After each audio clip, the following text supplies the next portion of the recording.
Reading with your kids. Hola, ni hao, konnichiwa, assalamu alaikum, shalom, mahaba, moni moli wanji, namaste, jambo, bienvenidos. Hi, my name is Jed Lee, and this is the Reading with Your Kids podcast. We're coming to you from the beautiful and oh so friendly neighborhood of Reedville in the southwest corner of Boston, Massachusetts. We are so delighted and so very honored that you are joining us in our mission to help families grow closer through reading. Please be sure to subscribe to the show in the iHeartRadio app, on Amazon Music, Spotify, Apple Podcasts, Stitcher Radio, Himalaya, Ghana, wherever you find your podcasts. Our guest today is Antoinette Truglio Martin. She is here to celebrate Becoming America, the award-winning middle-grade historical fiction series. Speaking of history, one of our favorite guests here on the podcast is Lori Walmark. She is the award-winning author of 5 books, 5 historical picture books that profile women in STEM, science, technology, engineering, and math. Well, we want to let you know that this episode of the Reading with Your Kids podcast is brought to you by Lori Walmark and her brand new picture book. Talk about taking a road less traveled for Lori. The new picture book is called Dino's Pajama Party. Dinos dance and sing till the sun goes down in this rollicking, rhyming bedtime book. It really is a fun book, and we had such a great time speaking to Lori about it. She had a blast, really kind of doing something new. We love her historical biographies, and we love Dino's Pajama Party. We know that your little dinosaurs will love it too. Join us right now from Long Island in the beautiful state of New York. Our guest today is celebrating the second book in her Becoming America series. The name of the book is The Dreams of Singers and Sluggers. Please welcome to the show, Antoinette Truglio Martin. Hey, Antoinette, how are you? I'm great. I'm very excited to be here. I'm excited to have you on. This sounds like a great, great series. It's a middle grade historical fiction series, correct? Yes, it is. The series is called Becoming America's Stories, and they are loosely based on my family's experiences coming to America in the early 1900s. And these are stories that were told around the dinner table for generations, and giving me a lot of fodder and material for storytelling. Interesting. What part of the world did your family immigrate from? Predominantly Sicily and southern Italy, the Naples area. And I'm kind of getting now. I'm not old. I'm almost old enough to have been around in 1900, but not quite. I'm guessing that your family probably dealt with a fair amount of discrimination when they arrived. They did. There was a lot of trouble, being able to stay in school. A lot of the children who became my grandparents and great aunts and uncles changed their first names so they would fit in better. And they had a lot of challenges in skirting the old world traditions while assimilating into the American melting pot. I think that that's something that every group that arrives kind of goes through that process. Yes, yes. And every generation seemed to have a specific challenge and a way of approaching the heritage and strongly identifying themselves as Americans. It wasn't just a birthright. It was a way of life. Yet keeping close family ties and some vocabulary. And that's where the stories came in. Sitting around Sunday dinner and listening to, how Uncle Cosmo was able to sell bread on the corner, or the homework that my great grandmother and her daughters all did, for factory work in order to make things happen. My parents grew up in homes where they really didn't speak English until they went to school. They went to school and they really kind of lost the language as years went by, and they moved out of the city and came to the burbs.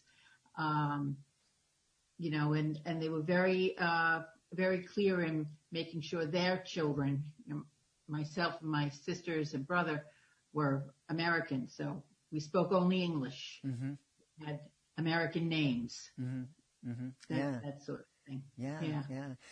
I actually, my very first apartment on my own was in a neighborhood here in Boston called East Boston. And at that time, it was the Italian neighborhood. And I was the only person on my block that didn't speak Italian. And in fact, I was the only person in the building I lived in that spoke English. And so everybody was a recent immigrant. And it was a beautiful, beautiful neighborhood. I loved it. I adopted, unlike your family that adopted American names, when I lived in East Boston, I was Guido Dorotini. There you go. Oh, you're Guido. That's great. That's great. So tell us some of the stories that we're going to read in The Dreams of Singers and Sluggers. Right. This is a continuation of the first book, The Hearts of Bakers and Artists. And it takes place in the Lower East Side, Little Italy neighborhoods of Manhattan. And it's 1911, and the streets are crowded with vendors, and the motor cars are just, coming into their own. Children are on the streets. It's a dangerous time to be a child. It was important that everyone looked out for each other, especially the small ones. In researching this particular book, in the Dreams of Singers and Sluggers, I came across incredible information about the Henry Street settlement. And here, Lillian Wald was a public health nurse, and she actually started public health nursing. She went into the tenement neighborhoods, befriended people, mostly women, to engage them into better health practices, working with pregnancies and hard labors. So in this story I start off very scary, where mama is having a hard time having a baby, and the strake is calling for the priest. So the little girl runs to the settlement house and gets the nurse. So it's also a story of coming of age, being able to for the children to kind of expand out of the neighborhood to see what's out there in the world a little bit, yet keep their responsibilities and obligations in check. Watching out for the little siblings, making sure they keep safe. But kids are kids; they want to play. And in the Lower East Side, it was a very dangerous place to play. There was no real open space. Lillian Wald was part of the initiative to establish public city parks, and where kids can, and she had gym equipment and place for the boys to play ball. In this story, I have stickball playing out quite a bit. And the New York Yankees, before they were Yankees, the New York Highlanders, and how, the kid from the neighborhood was able to get on a team. Neat. That's neat. So, and the other side of it was some very dark episodes with, they used to call it, my great grandmother called it the Black Hand, who would take children, their own people, and ransom them. And so there was some very dark times as well. Yeah. Now, the black hand that you refer to, now that, and you're referring that these folks, they were part of, I'm guessing we would call them a gang? Yes, they were, it's hard to say, and I really didn't want to get into it, if this was a mafia thing or anything. I really didn't want to stereotype the people. But in my own family, there was the story where one of the babies was kidnapped, and my great-grandmother caught him and threatened him and was able to save her baby. But the thing was that these troubles were going on in the neighborhood, and very desperate people would seek out a family that might be working and have money, and they would take a child in ransom. So, as you're speaking about this, this obviously paints a picture of a very different time in America, and certainly a kind of a scary time. But I think when you look back, you can see that there are communities now, people who are here in the country recently that are experiencing very similar things. They're living in dangerous neighborhoods. They don't have access to health care. They're being victimized by gangs, within their own ethnic group. Right. Yeah. And those are the parallels I wanted to be able to share with these books. I mean, this is an old story. Even though America is a young country, this story has been played out in just about every generation. Yeah. So, why do you think it is that we forget? Why do you think folks whose grandparents immigrated from Sicily and folks like me whose grandparents immigrated from England and Ireland, we forget the kind of discrimination and hatred that our grandparents experienced it and are slow to kind of stand up to accept the people who are coming to the country now? Yeah, that's a very good question. And I often think, here, we were just lucky that we got here when we did and were able to, make lives for our children and grandchildren and everyone. And yet here are a new group of people coming in with the same language barriers, cultural differences, and it's hard to be empathetic towards them. I don't understand it myself. I'm in researching all this. I've come to truly appreciate the resilience and the bravery. My family was able to do and make a life and not be.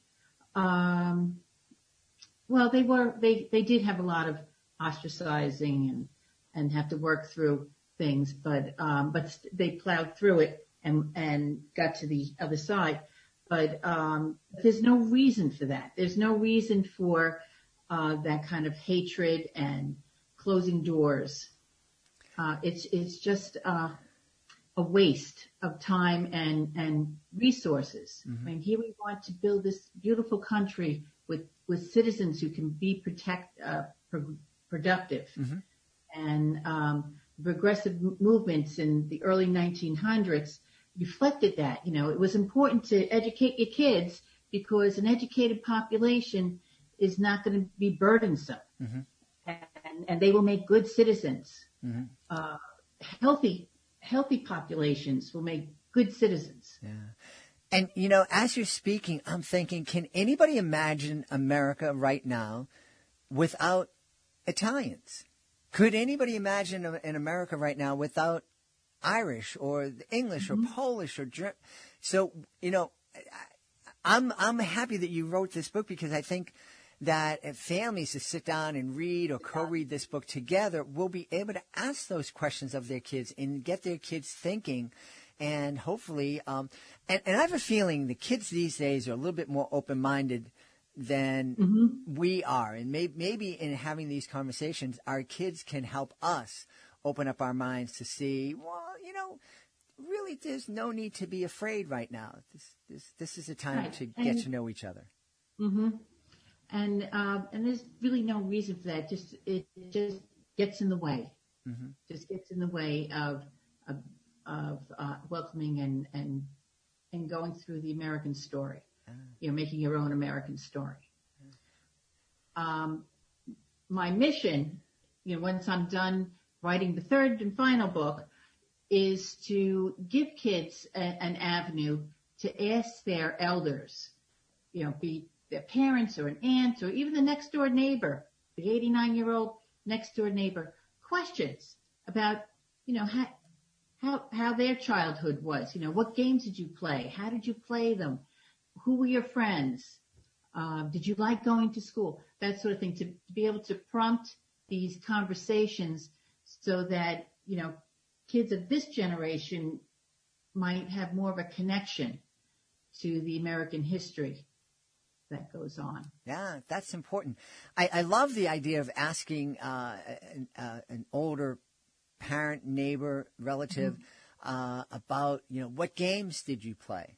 You mentioned stickball. We played a game in Boston growing up that was similar. We called it fast tennis, but it, involved a half a bat or a broomstick and a tennis ball that was cut in half or at least punctured, so there wasn't a lot of air and bounce to it.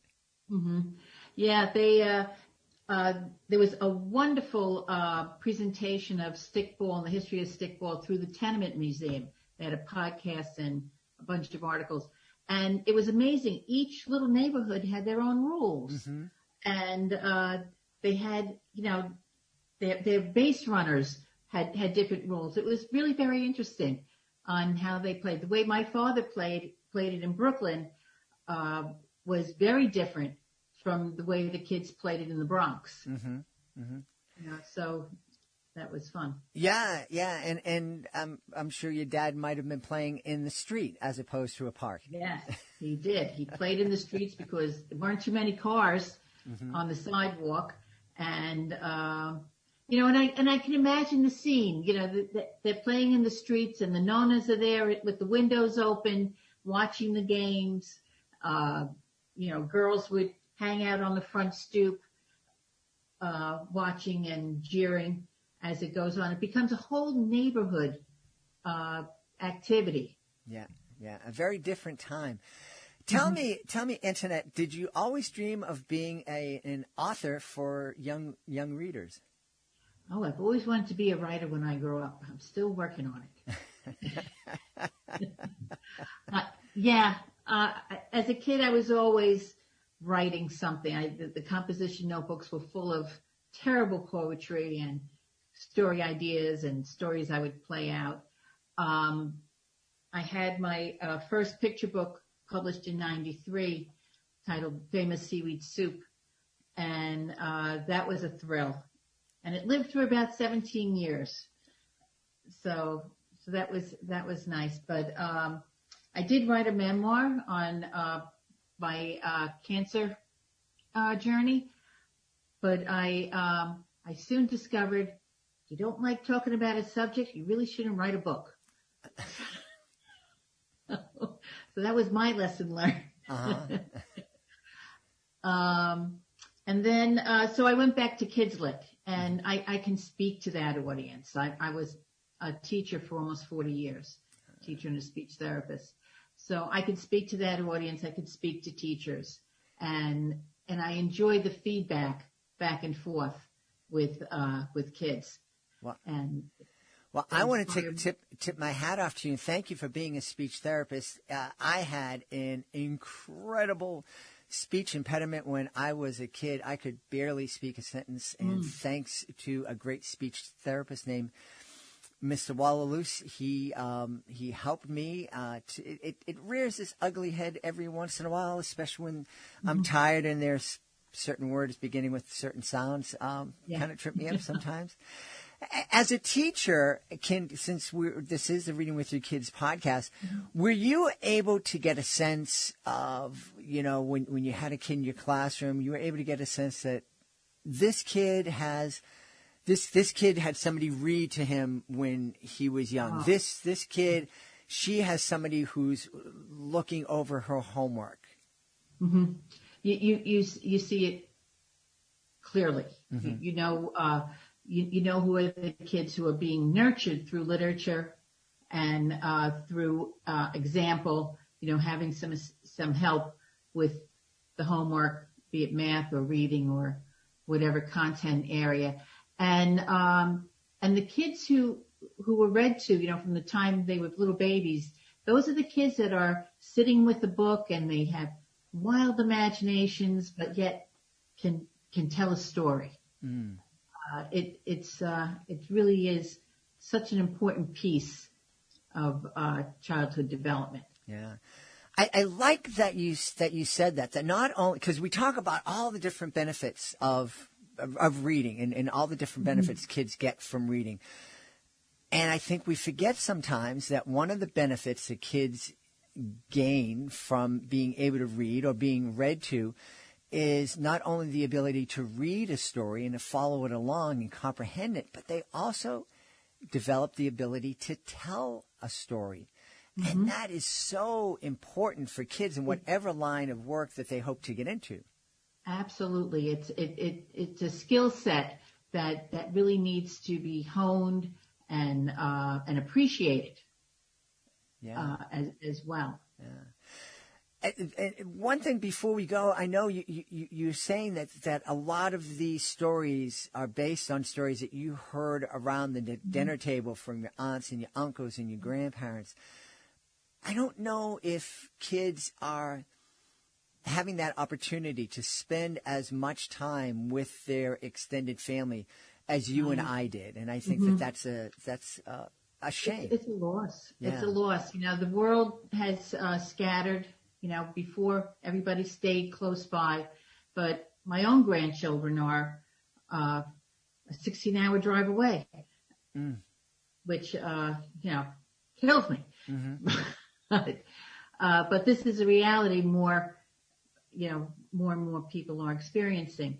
However, during the times that you are together, either via Zoom or holidays or whatever, we all seem to just fall back into this sitting at the table, sipping wine and nibbling on an artichoke, telling those stories, and rehashing, challenges and he said, she said type of thing. Yeah. So, and it gives the family, color and a history. And a history within history that's happening. And I think, just being able to sit around the dinner table is a great place to begin. Absolutely. Absolutely. Even if you got a one and only child and you're doing the soul raising, back and forth with the stories, breaking bread with friends, it's all there. Beautiful, beautiful. Well, I know people are going to want to know where they can go to find out more about the dreams of singers and sluggers and find out more about you. Okay, well, I have a website. It is called StoriesServedAroundTheTable.com. And I'm on Facebook and sometimes Twitter. I haven't really figured that one out yet. And Instagram. Well, isn't it wonderful? We all have things that we need to learn. Oh, my goodness, so much. So much. We've had a great time speaking to the author of The Dreams of Singers and Sluggers, Antoinette Truglio Martin. Hey, Antoinette, thank you so much for being with us. Oh, and thank you. This was great. Please be sure to join us for the next episode of the Reading with Your Kids podcast. Our guest will be Will Rainey. He'll be here to celebrate Grandpa's Fortune Fables. He's coming to us from Vietnam. I think he's our first guest from Vietnam. And Grandpa's Fortune Fables, it's a really fun and a really powerful book. It talks to kids and adults about being financially literate, a really, really important subject, something we don't think about talking to our kids about, but we really should. It's really important.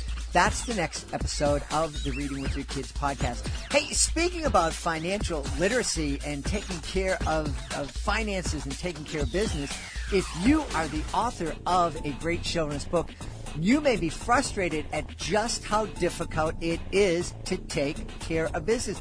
You're an author, you're an artist, you never expected to have to be in charge of marketing and publicity and sales and all of that stuff. Well, you don't have to do it alone.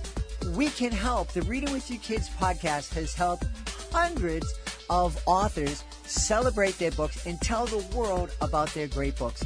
If you go to our website, readingwithyourkids.com, click on the Authors Click Here button at the top of the page. You can scroll on down. You can find out how you can be a guest on the show. It's fun. It's easy. It's free. It gives you the chance to tell thousands of people about your fantastic book. You can also find out about our Certified Great Read program. If our panel thinks that your book is worthy of 4 or 5 out of 5 stars, it becomes a Certified Great Read. And with that status comes a whole lot of really powerful tools to help people know that your book is worthy of their consideration. And we just added our monthly promotion program. This has been incredibly popular. We've sold out every month since we introduced it. We will celebrate your book with commercials here on the podcast, with messages to our 60,000 plus combined social media followers, and we'll give your book visibility on our nationwide network of digital pedestrian billboards. Learn all about that by going to our website, readingwithyourkids.com, clicking on the Authors Click Here button at the top of the page. I want to thank the folks who made today's show so wonderful. Of course, I want to start by thanking our guest, Antoinette Truglio Martin. Please be sure to check out her Becoming American series. Also want to thank our sponsor, Rory Walmart. Check out Dino's Pajama Party and have a party with your little dinos. Also want to thank my team, Alejandra Doherty, Fatima Khan, Rory Grady. I want to thank my beautiful wife for all the support she gives me. I want to thank Augie the doggy having my back here in the studio. Most of all, we want to thank you. Thank you so much for taking the time to join us today. And as always, thank you so very much for taking the time to make the world a better place by reading with your kids. I'll be looking for you in the next edition of the Reading with Your Kids podcast.